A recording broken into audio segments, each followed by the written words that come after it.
श्री स्वामी समर्थ. जय जय स्वामी समर्थ. नरक चतुर्दशीला सकाळी किंवा संध्याकाळी या मंत्राचं मनोभावे पठण श्रवण करावं. आपल्या जीवनातील दुःख, दारिद्र्य, भय, पीडा, रोग, नकारात्मकता दूर होईल. ओम दुम दुम दारिद्र्यदारिण्ये ओम फट स्वाहा. ओम दुम दुम दारिद्र्यदारिण्ये ओम फट स्वाहा. ओम दुम दुम दारिद्र्यदारिण्ये ओम फट स्वाहा. ओम दुम दुम दारिद्र्यदारिण्ये ओम फट स्वाहा. ओम दुम दुम दारिद्र्यदारिण्ये ओम फट स्वाहा. ओम दुम दुम दारिद्र्यदारिण्ये ओम फट स्वाहा. ओम दुम दुम दारिद्र्यदारिण्ये ओम फट स्वाहा. ओम दुम दुम दारिद्र्यदारिण्ये ओम फट स्वाहा. ओम दुम दुम दारिद्र्यदारिण्ये ओम फट स्वाहा. ओम दुम दुम दारिद्र्यदारिण्ये ओम फट स्वाहा. ओम दुम दुम दारिद्र्यदारिण्ये ओम फट स्वाहा. ओम दुम दुम दारिद्र्यदारिण्ये ओम फट स्वाहा. ओम दुम दुम दारिद्र्यदारिण्ये ओम फट स्वाहा. ओम दुम दुम दारिद्र्यदारिण्ये ओम फट स्वाहा. ओम दुम दुम दारिद्र्यदारिण्ये ओम फट स्वाहा. ओम दुम दुम दारिद्र्यदारिण्ये ओम फट स्वाहा. ओम दुम दुम दारिद्र्यदारिण्ये ओम फट स्वाहा. ओम दुम दुम दारिद्र्यदारिण्ये ओम फट स्वाहा. ओम दुम दुम दारिद्र्यदारिण्ये ओम फट स्वाहा. ओम दुम दुम दारिद्र्यदारिण्ये ओम फट स्वाहा. ओम दुम दुम दारिद्र्यदारिण्ये ओम फट स्वाहा. ओम दुम दुम दारिद्र्यदारिण्ये ओम फट स्वाहा. ओम दुम दुम दारिद्र्यदारिण्ये ओम फट स्वाहा. ओम दुम दुम दारिद्र्यदारिण्ये ओम फट स्वाहा. ओम दुम दुम दारिद्र्यदारिण्ये ओम फट स्वाहा. ओम दुम दुम दारिद्र्यदारिण्ये ओम फट स्वाहा. ओम दुम दुम दारिद्र्यदारिण्ये ओम फट स्वाहा. ओम दुम दुम दारिद्र्यदारिण्ये ओम फट स्वाहा. ओम दुम दुम दारिद्र्यदारिण्ये ओम फट स्वाहा. ओम दुम दुम दारिद्र्यदारिण्ये ओम फट स्वाहा. ओम दुम दुम दारिद्र्यदारिण्ये ओम फट स्वाहा.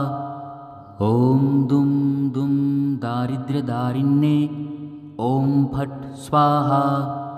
ओम दुम दुम दारिद्र्यदारिण्ये ओम फट स्वाहा. ओम दुम दुम दारिद्र्यदारिण्ये ओम फट स्वाहा. ओम दुम दुम दारिद्र्यदारिण्ये ओम फट स्वाहा. ओम दुम दुम दारिद्र्यदारिण्ये ओम फट स्वाहा. ओम दुम दुम दारिद्र्यदारिण्ये ओम फट स्वाहा. ओम दुम दुम दारिद्र्यदारिण्ये ओम फट स्वाहा. ओम दुम दुम दारिद्र्यदारिण्ये ओम फट स्वाहा. ओम दुम दुम दारिद्र्यदारिण्ये ओम फट स्वाहा. ओम दुम दुम दारिद्र्यदारिण्ये ओम फट स्वाहा. ॐ दुं दुं दारिद्र्यदारिण्ये ॐ फट् स्वाहा। ॐ दुं दुं दारिद्र्यदारिण्ये ॐ फट् स्वाहा।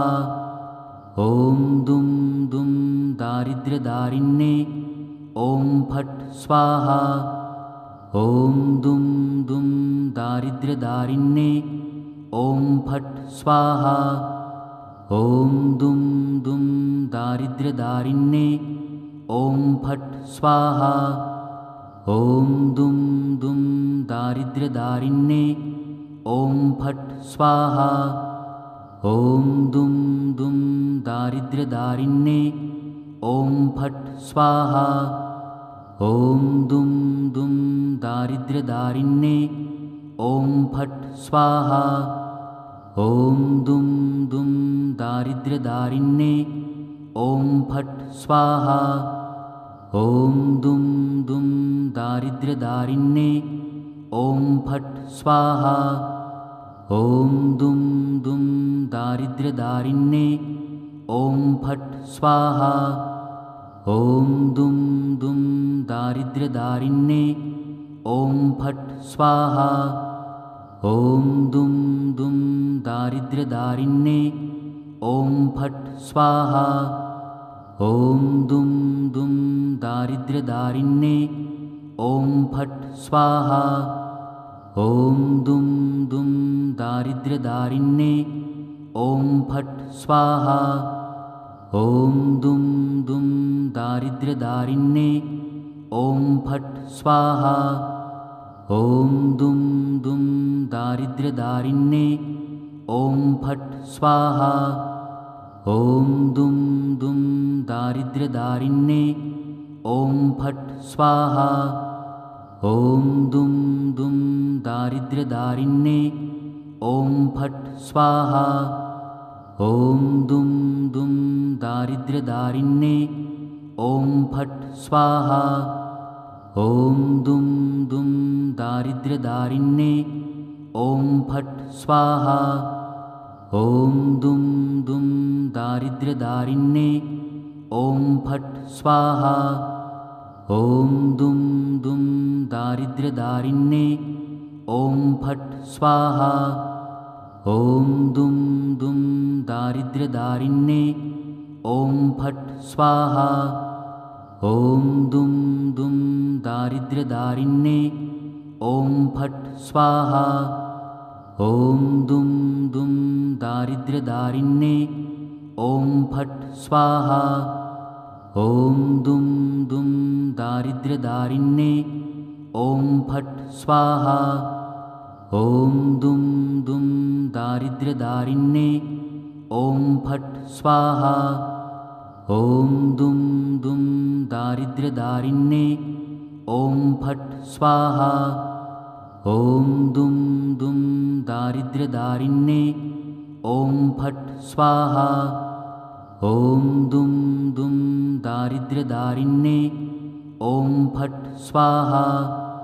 ॐ दुं दुं दारिद्र्यदारिण्ये ॐ फट् स्वाहा। ॐ दुं दुं दारिद्र्यदारिण्ये ॐ फट् स्वाहा। ॐ दुं दुं दारिद्र्यदारिण्ये ॐ फट् स्वाहा। ॐ दुं दुं दारिद्र्यदारिण्ये ॐ फट् स्वाहा। ॐ दुं दुं दारिद्र्यदारिण्ये ॐ फट् स्वाहा। ॐ दुं दुं दारिद्र्यदारिण्ये ॐ फट् स्वाहा। ॐ दुं दुं दारिद्र्यदारिण्ये ॐ फट् स्वाहा। ॐ दुं दुं दारिद्र्यदारिण्ये ॐ फट् स्वाहा। ॐ दुं दुं दारिद्र्यदारिण्ये ॐ फट् स्वाहा। ॐ दुं दुं दारिद्र्यदारिण्ये ॐ फट् स्वाहा। ॐ दुं दुं दारिद्र्यदारिण्ये ॐ फट् स्वाहा। ॐ दुं दुं दारिद्र्यदारिण्ये ॐ फट् स्वाहा।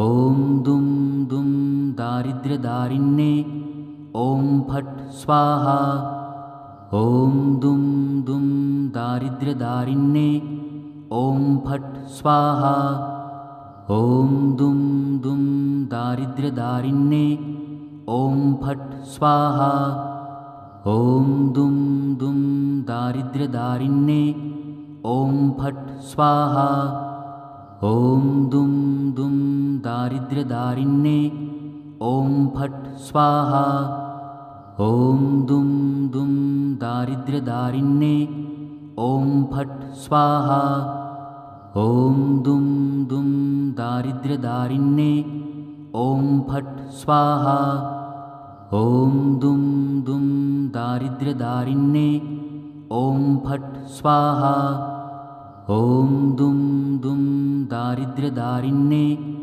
ॐ फट् स्वाहा ॐ दुं दुं दारिद्र्यदारिण्ये ॐ फट् स्वाहा ॐ दुं दुं दारिद्र्यदारिण्ये ॐ फट् स्वाहा ॐ दुं दुं दारिद्र्यदारिण्ये ॐ फट् स्वाहा ॐ दुं दुं दारिद्र्यदारिण्ये ॐ फट् स्वाहा ॐ दुं दुं दारिद्र्यदारिण्ये ॐ फट् स्वाहा ॐ दुं दुं दारिद्र्यदारिण्ये ॐ फट् स्वाहा ॐ दुं दुं दारिद्र्यदारिण्ये ॐ फट् स्वाहा ॐ दुं दुं दारिद्र्यदारिण्ये ॐ फट् स्वाहा ॐ दुं दुं